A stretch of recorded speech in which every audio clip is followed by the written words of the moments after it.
Hi, I am Paul Albano. I am talking to you today about Red Rook Press. I just want to thank everyone out there for watching this. Red Rook Press was founded in September of 2022. We are a student-run press affiliated with the University of Alabama. I teach in the creative writing program there. I'm one of the faculty advisors for the press, and I run that in conjunction with a number of other faculty, Stephanie Marker, Sarah Cheshire, Marilee Gerardo, Josh Dugas, and Taylor Brady. And our role as faculty with the student-run press, Redrick is a really unique organization in that we're one of the only student-run presses in the country. We're staffed by undergrads in our creative writing, English, and a variety of other programs on campus. As faculty, we operate, I always like the metaphor of a driver's ed instructor, where we kind of sit in the passenger seat and advise, but we let our students sort of control the direction that we go. Our student staff will select all of the manuscripts that we publish. They will lead the editing teams. They'll do the cover art. They'll handle the promotion and all the different aspects of a press. It's a fantastic way for our students to get this kind of real world experience. And it gives us kind of a unique angle in that we have students mostly 18 to 22 who operate within our press in this decision-making capacity. So we've been in existence for 4 years. Our typical production schedule is we publish in April, and we usually publish 2 to 4 books depending on the year.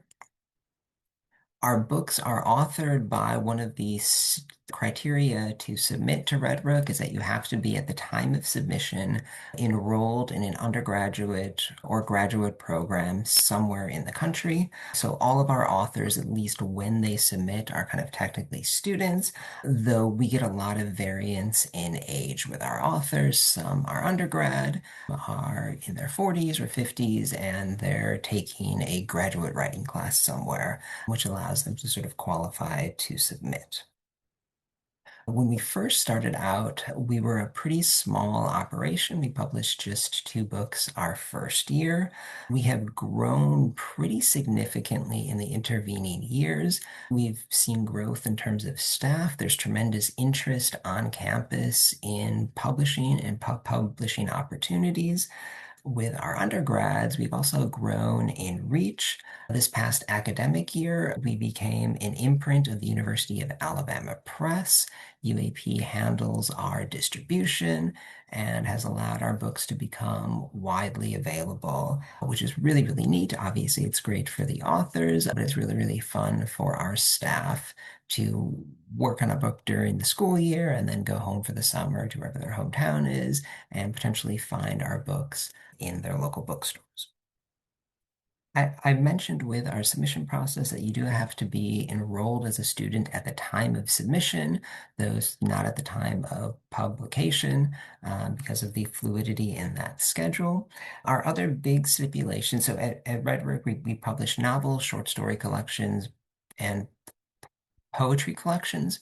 We accept creative nonfiction. We've received a couple of memoirs and creative nonfiction that isn't yet something that we've published, though it's something that I think we'd be very interested in publishing. When we started, we did mostly novellas, but now we've expanded up to any novel submission that's 80 or 90,000 words or under. Our 2 most recent books we published are Orange Island by Vanessa Francis. Orange Island is a really, really fantastic book. It's a kind of sci-fi dystopia literary fiction set in this sort of dystopic Florida. And it deals with the main character and her kind of investigation into the mysterious circumstances of her sister's death. And we published Mantras of the Moon in April as well by Srijani Mitra.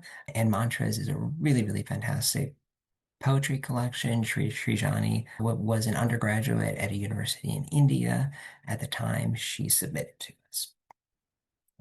What we're looking for beyond sort of meeting this criteria as a press is really interesting, and it tends to vary from year to year because our students operate rather than as interns, they kind of exist purely in this decision-making capacity within our press.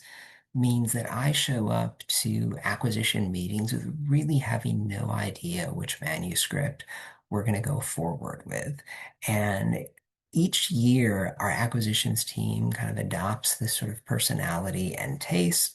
Sometimes we lean towards genre fiction. Sometimes we lean a little more towards literary fiction. The second novel we published, called Catfish Pond Woman, also a fantastic novel. And that is this kind of absurdist, surreal, kind of coming of age story. The novel we published prior to that was a kind of magical realism romance. We've also done like Fay Fables Obscura, which is a short story collection that again is really funny, like really absurd, kind of this absurdist take on historical fiction.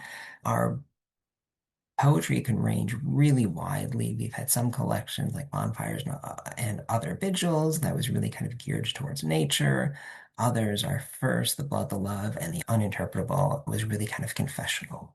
So our taste as a press will range pretty widely, but in general, the way our kind of acquisitions crew tends to think of it is that they tend to kind of lean towards books that they think can be marketed towards college students or college age students, kind of roughly in that age demographic, as that's the group that it's easiest for us as a press to reach and kind of market directly to.